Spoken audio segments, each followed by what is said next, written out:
gun. Is this why you didn't want us to pat you down? Well, What you saw, you described it as his penis. Right. Do you know what color it looked like?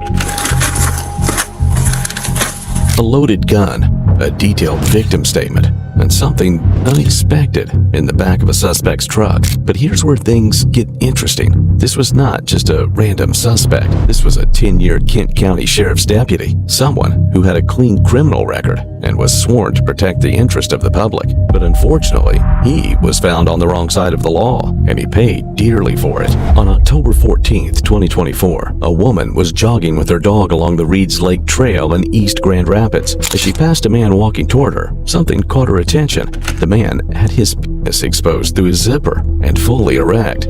Shocked and shaken, she borrowed a bystander's phone and called 911. Minutes later, officers arrived at the scene and spotted a man emerging from a wooded area who matched her description, and they immediately made contact. Hi, sir. Can I talk to you for a second? yeah, how are you? Good. How about yourself? Oh, not too shabby. What's going on? Oh, just walking around the lake. Just walking around the lake? Yeah. Okay. Where'd you start at? Over by Reeds Lake. Okay. Like, Reeds Lake Pulling Herd, where? Just south of here. South of there? Yep. Okay.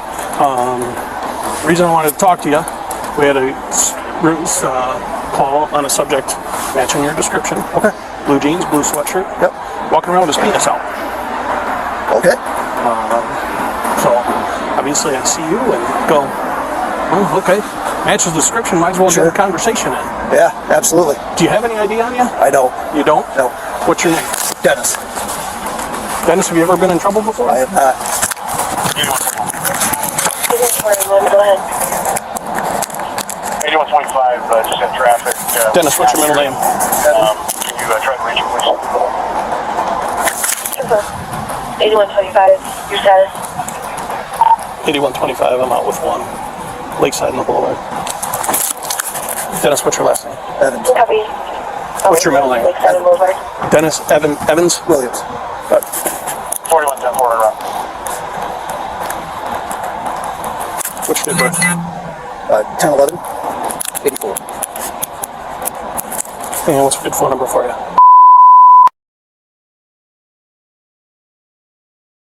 Okay. And what's your address? Am I being detained or? Well, right now I'm trying to figure out what's going on with you. Okay. Trying to figure out whether you're a potential suspect, whether somebody didn't see something right. Okay. I don't know. Okay. So I'm just trying to get all the information Sure. so I can put it in the report and I understand. list it that way. Yep. So, do you have your address? I do. I guess I'm not being detained. I don't really Okay. have any reason to. You know what I mean? Okay. Well, at this point, we'll say you're being detained until I figure out what's going on and get a better description of the person and see what we can figure out from there. Sure. Does that seem fair? Yep. Okay. What's your address? If you don't want to give it to me, that's fine. When I run you, I'll get it that way. Okay. Okay? Sure. Now, I think I saw you when I passed by the first time. Yep. And you went back that way. Uh-huh. And then I saw you walk over here, and you were looking back that way, and then you kind of started to run for a second this way. Why was that? I have no clue. Okay. Because I think you started to run this way, saw me, and then you stopped running. Okay. That seemed a little odd to me, based on everything that I had heard. Sure. Did you see where that would be the case? Absolutely. No, I mean, I saw here. I wouldn't have stopped running, I guess, if I thought it was suspicious. Yeah. Yep. Was there a reason you ducked back in the woods when I went by the first time? I don't know if it's a bridge or like an old stone. I don't even know what it is back there. But yeah, I was just checking it out. You were just checking that out? Yep. Okay. Information for Canada Township Unit. Okay. Common traffic hazard. 5 Sit tight with him while I run him real quick. The name he gave didn't exist in any police database. No driver's license, no vehicle record, no trace at all. The officer returned to him, giving him a chance to correct the information. All right, Dennis. I don't know if I copied something down wrong or you're not giving me the right information. Okay. So let's go over your full name again. Dennis is your first name? Yep. D-E-N-N-I-S? Yep. What's your middle name? Evan. E-V-A-N? Yep. And your last name again? Williams. W-I-L-L-I-A-M-S? Yep. Okay. And 1084. do you have a Michigan driver's license? No. Have you ever had a Michigan driver's license? A while ago. Do you have a driver's license anywhere, any other states? No. You've been in trouble before? You don't have an ID on you right now? Nothing on you. All right, sit tight. Let me see what else I can find out. He repeated the same information. Still, nothing came back. Meanwhile, after the two failed attempts to identify the suspect, the victim drove past the scene, and from inside her car, she saw the suspect and immediately identified him to the officer, stating that she was 100% sure. This prompted the officer to approach the suspect a third time, giving him the last chance to give his correct identity. But what did he do? Okay. Here's where we're at. I got in touch with the victim.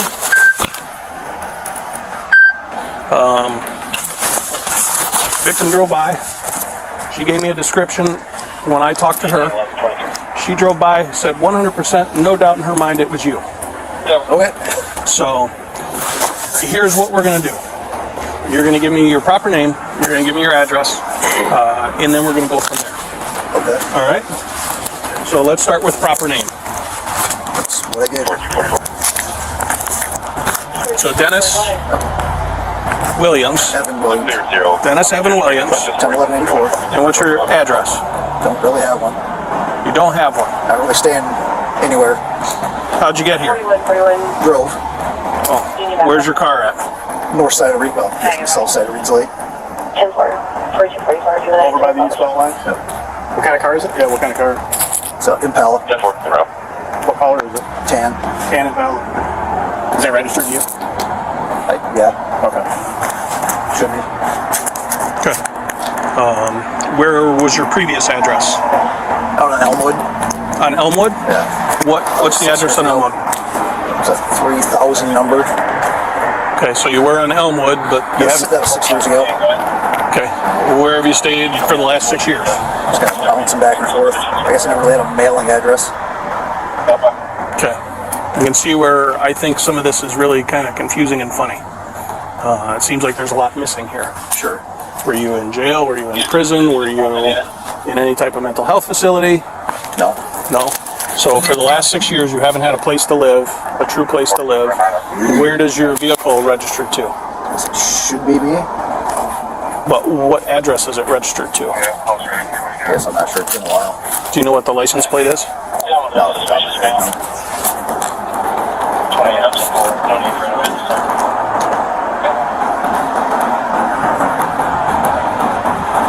At this point, he left the officers with absolutely no choice. Okay. I think for right now, as I'm trying to figure out exactly who you are, I'm gonna have you have a seat in the back of my car. Okay. You're not under arrest at this point. We just gotta figure out who you are, man. Sure. That's I can tell you, here's what's going to happen today. All right. At this point, what's going to happen, I'll be getting the information. I want to figure out who you are for sure. Obviously, I kind of need that at this point. We will be releasing you from the scene after I can figure that out. And then we'll be in touch with the prosecutor's office. Prosecutor's office can decide what they want to do with you. All right? So that's what we're looking at. Questions on that? Okay. Pretty straightforward. Let's step over here. I'll have you have a seat in my car. Seats are not comfortable. I can't imagine they are. Before you get in, though, we're going to make sure you don't have any weapons on you, and that's just kind of a If I policy. just stand outside of it? No, I'm going to have you have a seat because I want to be able to talk back and forth. So, do you have anything? Through the window? Do you have anything on you that we need to know about? No. Okay. Can I talk to you through the window? No. Yeah, let's just have a seat real quick. Okay. Go ahead and put your hands back behind your back up. Like I said, you're not getting arrested. Nope. Turn around, face that way. Face that way. Okay. You're not getting arrested. Put your hands behind your back. Interlace your fingers together. Okay. There you go. You're just gonna. Do you have anything on you that's going to cut me, poke me, anything like that? No. Nothing I need to worry Nope. about. No grenades, no bombs, no No, guns. no grenades. A knife. Knives. Keys. No knives on you or anything like that. He's got it. Covered. Yeah. This is just your cell phone. 45 for your number. Go ahead with it. Okay. And we're just Look up your arms a little bit for me. I believe it was William. Done.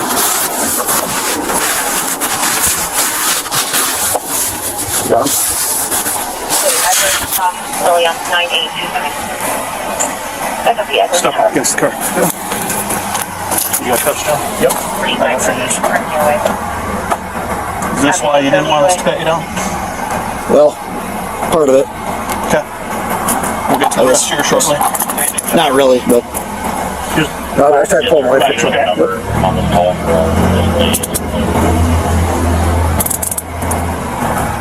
All right, bring the other arm down. I was trying to slide it over for you. Pull that one down. Go ahead and let go of your fingers. Like you're gonna pray. Like you're gonna pray. There you go. Pull this one down. I can't go any further. We'll readjust here in a second, but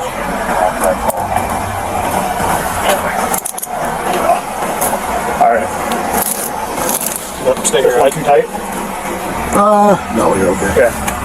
I'm gonna double lock them here. Double lock them so they don't ratchet down your wrist. Okay. From here on out, Dennis, if that's your real name, just get the real info, because then we can go get you printed, and we're gonna figure out all that stuff. Sure. John did not finish patting them down. Yep.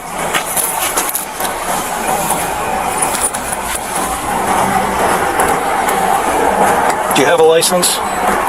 Yeah. CPL? Yeah. Something you probably could have told us.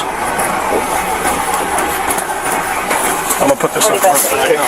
You still need medical?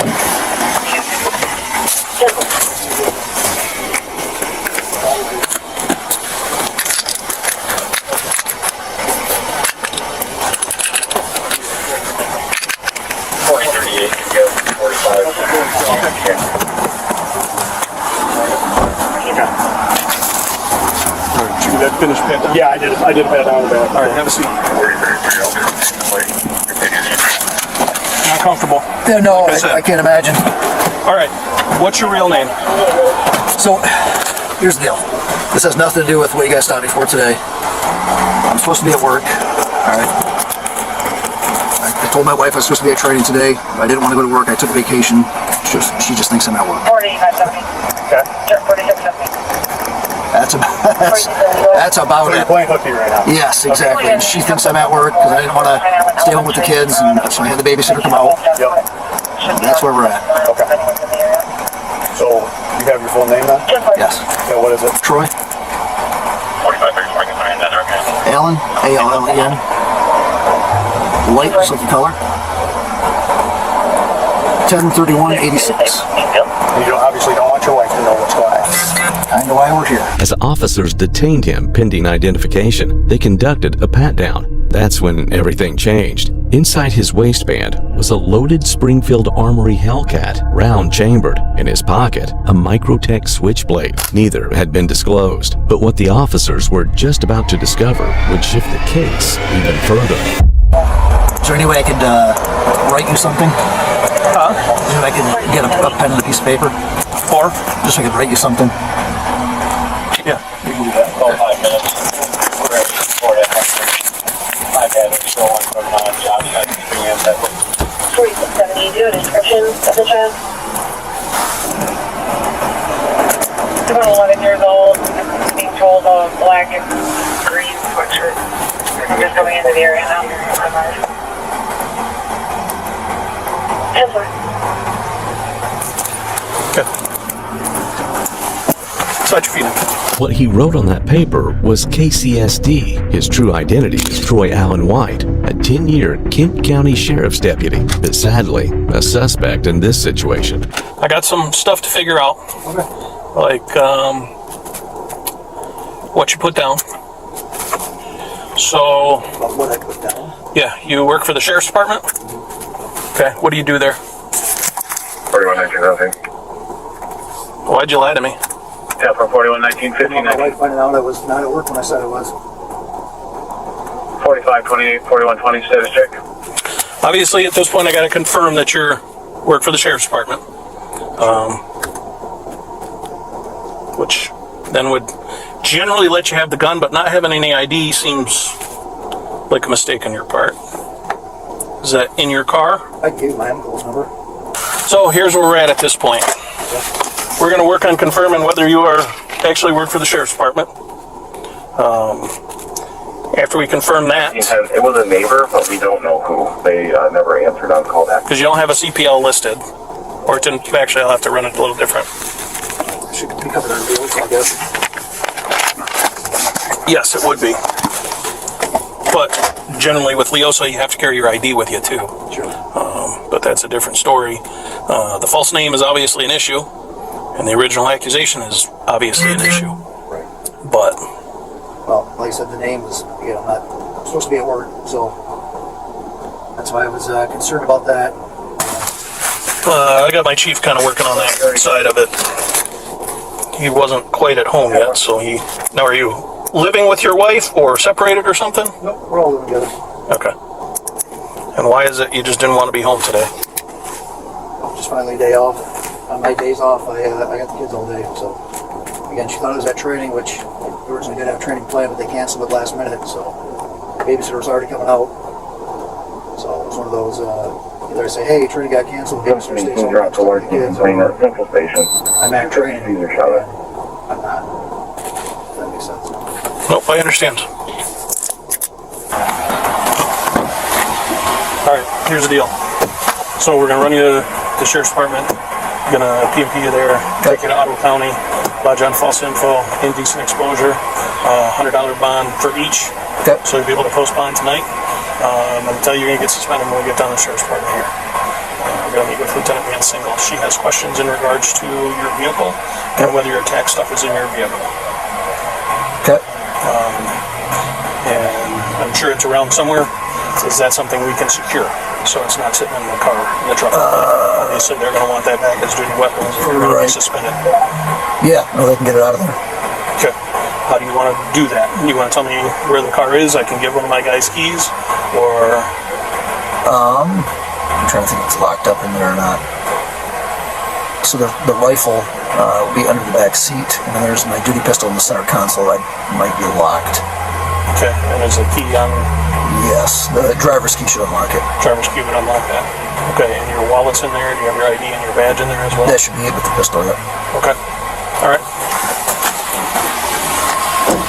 Troy gave consent to search his truck, and what the officers found was beyond shocking. 1623.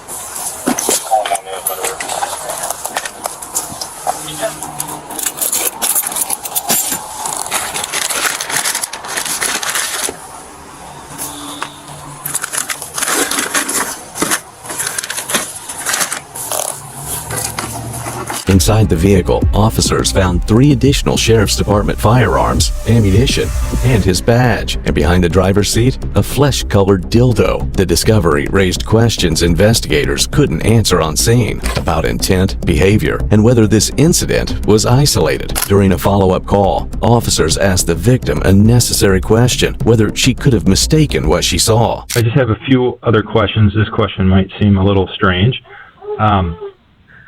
But what you saw, you described it as his penis. Right. Do you know what color it looked like? So I was thinking about this a lot last night because one of the officers asked me, "Are you sure it was his penis?" And I was like, yeah. Okay. And then I started to think, well, I suppose it could have been a strap-on dildo that he was wearing through his pants. Mm-hmm. But it was certainly an erect penis that was very, and this is why I noticed, because it was a very white compared to his pants. Got it. Like, that's what caught my eye. Got it. It was very white compared to his pants. There was a definite contrast. Right. Okay. So it was, you're saying it's white or light in color. Okay. All right. That's helpful. And because that is what caught my eye, was that color contrast in a place where a color contrast should not be. Yep. And to you, I could see top of pants and then that. Okay. And it was... So it was like out of the fly. It was out of the fly. Yep. That's what you mentioned, I think, to Sergeant Colster at the time when you talked to him. And did it appear real? I can't say that I was super interested, in Right. I know you didn't want to, glance. You didn't want visual analysis. Yes.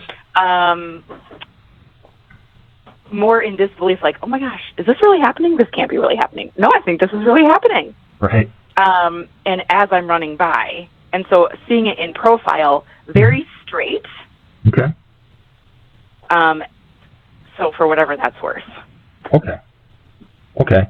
But is it fair? I mean, just from talking to you yesterday, you made it clear that it was completely erect, and it's fair that it appeared to be real to you. Oh yeah. And Yeah. the thing that I was thinking last night is that, even if it is a dildo, Mm-hmm. that's still not cool Of course not. to be walking around town with that sticking out of your pants. Right. Like that's conveying the same essence. Okay. Apparently, the victim knew exactly what she saw, and the suspect wouldn't go without facing consequences. Troy was charged with indecent exposure and providing false information to police. He posted bond and was released. 1 week later, he resigned from the Kent County Sheriff's Office before the internal investigation concluded. The case remained pending, but the question lingered. What was a dildo doing in an officer's vehicle? And how many people had crossed paths with a deputy who knew the law well enough to break it and almost walk away? Let's know what you think in the comments.